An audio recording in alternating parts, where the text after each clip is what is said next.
न्यायालयानं संबंधित याचिका केवळ सुनावणीसाठी स्वीकारली असून त्यावर अंतिम निर्णय झालेला नाही. मात्र काही जणांना पुन्हा आमदार किंवा मुख्यमंत्री होण्याची स्वप्न पडू लागली आहेत. मात्र संगमनेरच्या जनतेनं दिलेला कौल हा अंतिम असून तोच माझ्या विजयाचा खरा आधार आहे, अशी टीका आमदार अमोल खताळ यांनी माजी महसूल मंत्री बाळासाहेब थोरात यांचं नाव न घेता केली. संगमनेर येथील मालपाणी लॉन्स येथे मुख्यमंत्री देवेंद्र फडणवीस यांच्या जन्मदिनाचे तसेच माजी उपमुख्यमंत्री स्वर्गीय अजित पवार यांच्या जयंतीनिमित्त छत्रपती शिवाजी महाराज महाराजस्व समाधान शिबिर आयोजित करण्यात आलं होतं. याप्रसंगी आमदार खताळ यांनी विरोधकांवर जोरदार टीका केली. यावेळी व्यासपीठावर संगमनेर उपविभागाचे प्रांताधिकारी अरुण मुंडे, तहसीलदार धीरज मांजरे, गटविकास अधिकारी प्रवीण सिनारे, महावितरणचे कार्यकारी अभियंता प्रदीप वट्टमवार, उपविभागीय कृषी अधिकारी अक्षय गोसावी, तालुका कृषी अधिकारी रेजा बोडके, सहाय्यक वनसंरक्षक अमरजित पवार, भाजपचे ज्येष्ठ नेते भीमराव चत्तर, शेतकरी नेते संतोष रोहम, शिवसेना जिल्हा संघटक विठ्ठल घोरपडे, तालुका प्रमुख राजेंद्र सोनवणे, शहर प्रमुख विनोद सूर्यवंशी, भाजप अल्पसंख्याक जिल्हाध्यक्ष रऊफ शेख, भाजप तालुकाध्यक्ष गुलाब भोसले, शहराध्यक्ष पायल ताजने, राष्ट्रवादी काँग्रेस महिला जिल्हाध्यक्षा वैशाली राऊत, नगरसेविका साक्षी सूर्यवंशी आदींसह अनेक मान्यवर उपस्थित होते. यावेळी खताळ यांच्या हस्ते महसूल, कृषी, पंचायत समिती, वन विभाग या विभागांच्या वतीनं देण्यात येणाऱ्या प्रमाणपत्रांचे लाभार्थ्यांना वितरण करणे. मला न्यायपालिकेवरती विश्वास आहे आणि त्याच्यामध्ये सुद्धा या संगमनेरच्या सामान्य मायबाप जनतेचा विजय होईल आणि माझा विजय होईल याची मला खात्री आहे.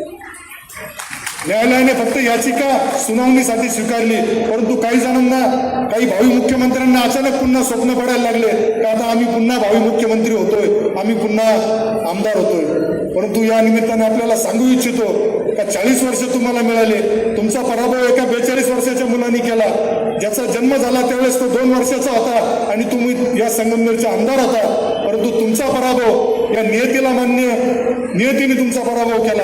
येणाऱ्या पुढील कालावधीमध्ये निश्चितच या संगमनेर तालुक्याचे प्रलंबित राहिलेले प्रश्न असतील, या संगमनेर तालुक्याच्या विकासाला चालना देण्यासाठी माझ्या हातातून काम या पुढील कालावधीमध्ये निश्चित आपल्याला झालेलं मिळेल. आजच्या या सप्ताहानिमित्त मी पुन्हा महसूल विभागाच्या सर्व अधिकाऱ्यांचं अभिनंदन करतो आणि त्यांना खूप खूप चांगल्या शुभेच्छा देतो.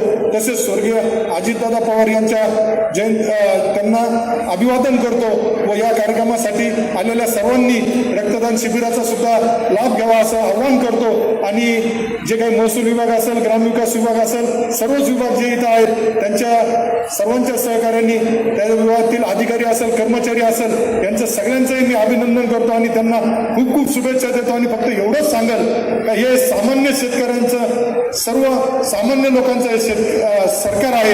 त्यामुळे या सरकारच्या योजना ज्या आहेत, या सरकारच्या योजना सामान्य लोकांपर्यंत पोहोचवण्यासाठी आपलं सुद्धा योगदान, सहकार्य असंच राहून द्या. धन्यवाद. जय हिंद, जय महाराष्ट्र, जय श्रीराम. खरं तर महसूल विभागाने मागच्या 3-4 वर्षामध्ये जी कामं केलेली आहेत, यामध्ये तुकडेबंदी कायद्याचा खूप मोठी समस्या नागरिकांना त्या ठिकाणी होती. आपले आमदार महोदय यांनी विधानसभेमध्ये हा मुद्दा उपस्थित केला आणि त्या ठिकाणी नगरपालिका हद्दीतील आणि रिजनल टाउन प्लॅनिंगमधील तुकडेबंदी कायदा रद्द करून 15 ऑक्टोबर 24च्या पूर्वीचे सगळे तुकडे आदरणीय महसूल मंत्री साहेबांच्या आदेशानुसार त्या ठिकाणी नियमित झाले. त्यांचे व्यवहार नियमितपणे त्या ठिकाणी होत आहेत. त्याचबरोबर मागच्या मार्च, एप्रिल आणि मे महिन्यामध्ये आपण छत्रपती शिवाजी महाराज महाराजस्व अभियान शिबिर प्रत्येक महसूल मंडळांच्या ठिकाणी राबवलं. स्वतः आमदार महोदय 3-4 कॅम्पच्या ठिकाणी हजर होते. त्यांचं मार्गदर्शन आपल्याला लाभलं आणि त्यामध्ये तालुक्यामधील साधारणतः 10,000 लोकांना वेगवेगळ्या पद्धतीचा लाभ आपण त्या ठिकाणी दिलेला आहे. साहेब, सांगायला त्या ठिकाणी आनंद होतो की जिवंत सातबारा मोहीम जी आहे ती टप्पा 1 आणि टप्पा 2 आपण त्या ठिकाणी राबवली. यामध्ये तगाईचे बोजे, तगाई म्हणजे तगाईचे कर्ज कधीतरी 70-75 मध्ये लोकांनी घेतलेले आहेत सातबाऱ्यावर, तशाच त्यांच्या नोंदी आहेत आणि त्यामुळे लोकांना कर्ज मिळण्यासाठी अडचण येते. असे तगाईचे 530 नोंदी आपण तालुक्यातून कमी केल्या. बंडिंगची स्कीम होती, त्यावेळेच्या बंडिंगचे बोजे जे आहेत त्याचे जवळजवळ 574 लोकांचे बोजे कमी केले. एकत्र कुटुंब करता, पूर्वी सातबाऱ्याचा सदरी फक्त व्यक्तीचं नाव राहायचं, एकत्र कुटुंब करता म्हणून करता पुरुष किंवा थोरला मुलाचं नाव राहायचं. बहिणी आणि इतर भावांची नाव, इतर हक्कामध्ये राहायची आणि बऱ्याच वेळेला बहिणींना त्या ठिकाणी हक्क मिळत नव्हता, म्हणून इतर हक्कातली जी महिलांची नाव होती ती आपण कब्जेदार सदरी घेण्याची मोहीम राबवली. त्यामधून तालुक्यामध्ये 95 लोकांची इतर हक्कातली महिलांची नावं आपण कब्जेदार सदरी घेतली.